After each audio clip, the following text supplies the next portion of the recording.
Halo teman-teman, bertemu lagi bersama saya Iwayan Wimartama di BioTV Channel. Oke, kali ini kita akan membahas tentang metabolisme sel.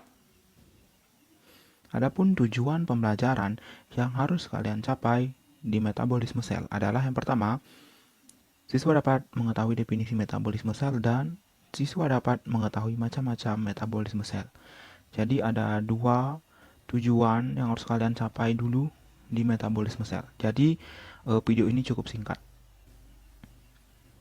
Oke, yang pertama definisi metabolisme, yaitu metabolisme berasal dari bahasa Yunani yang berarti metabol, yang berarti perubahan.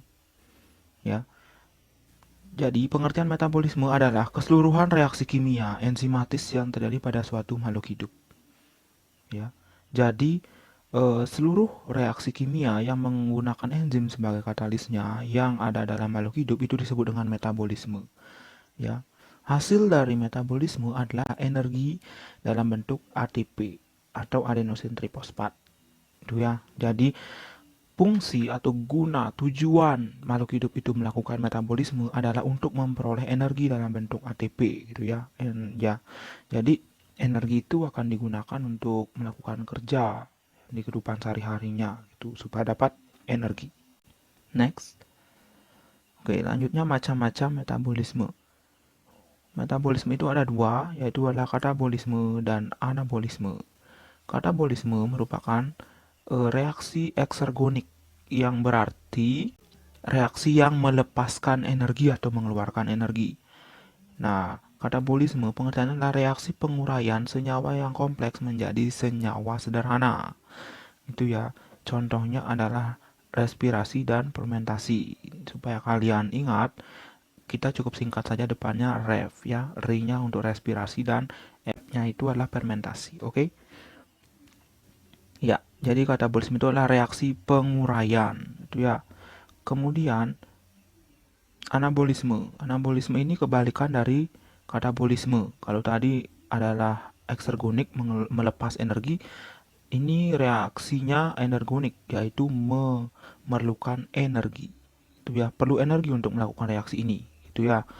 Nah, anabolisme itu pengertiannya adalah reaksi penyusunan senyawa sederhana menjadi senyawa yang kompleks. Itu ya. Jadi, em, reaksi anabolisme ini ada N-nya. Nanti kalian ingat saja N ada penyusunan. Itu ya. Ada N-nya di sini banyak, berarti anabolisme adalah reaksi penyusunan. Ya, contohnya ada dua, yaitu fotosintesis dan kemosintesis. Ya, kita bisa singkat dengan FOKE. Ya, supaya kita bisa mengingat lebih lama gitu ya. Nah di SMA kalian hanya perlu ini saja ya, respirasi, fermentasi, fotosintesis dan kemosintesis, hanya itu yang dibahas nanti untuk kedepannya. Oke. Nah ini contoh persamaan reaksi dari macam-macam metabolisme ya. Katabolisme ini adalah molekul dari glukosa ya. Nah, ini C6H12O6 ini akan diuraikan ya, karena ini katabolisme berarti diuraikan menjadi CO2 dan H2O. Seperti itu ya. Nah, kebalikannya anabolisme berarti CO2 ditambahkan dengan H2O agar menjadi C6H12O6 gitu ya. Nah, ini setelah diuraikan kemudian disusun kembali. Nah, setelah disusun kembali diuraikan kembali. Gitu ya. Jadi kita bisa seperti itu berhubungan reaksinya nanti. Oke, hanya itu saja terlebih dahulu di sini untuk materinya. Selanjutnya kita akan kuis. Yang pertama, metabolisme berasal dari bahasa Yunani yaitu metabol yang berarti perubahan. Benar atau salah teman-teman yang tadi kita sudah bahas ya. Nah, kalau belum paham, silakan balik lagi ke awal untuk melihat apakah metabolisme itu berasal dari bahasa Yunani yaitu metabol yang berarti perubahan. Jawabannya adalah benar ya teman-teman ya. Jawabannya itu adalah benar, metabolisme. Ya, tadi sudah kita bahas yang pertama. Oke, nomor dua, metabolisme adalah keseluruhan reaksi kimia enzimatis yang terjadi pada suatu makhluk hidup. Itu apakah benar teman-teman? Benar atau salah? Jawabannya benar. Ya, jawabannya benar ya. Oke, next. Nah, katabolisme adalah reaksi eksergonik, yaitu reaksi yang memerlukan energi. Apakah benar, teman-teman? Atau salah? Ya, jawabannya adalah salah ya. Karena eksergonik berarti X gitu ya, berarti dia mengeluarkan energi, bukan memerlukan energi gitu ya. Kalau endo baru memerlukan energi. X gitu ya, keluar energinya. Kalian cukup ingat satu saja pengertian katabolisme atau anabolisme yang mana kalian sukai.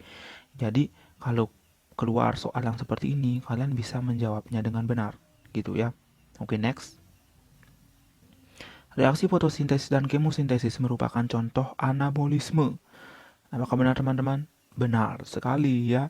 Fotosintesis dan kemosintesis itu merupakan contoh anabolisme. Sintetis di sini juga berarti penyusunan dia. Ya, anabolisme ada N-nya berarti penyusunan.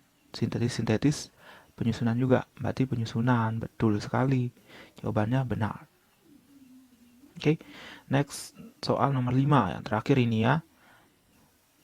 Nah, ini persamaan reaksi tersebut merupakan anabolisme. Apakah benar nih teman-teman? Anabolisme. C6H12O6 menghasilkan CO2 tambah H2O. Salah ya teman-teman ya. Karena di sini glukosa C6H12O6 ini diuraikan dia menjadi ini. Kalau dibalik ini yang di sini dan kemudian menghasilkan ini berarti jawabannya baru benar anabolisme. Jadi jawabannya ini adalah salah ya. Oke. Oke, itu tadi bahasan kita mengenai metabolisme sel. Nah, jika kalian masih bingung, silakan kalian simak videonya dari awal kembali, diulang-ulang agar kalian paham. Nah, itu saja dulu. Sampai jumpa di video selanjutnya.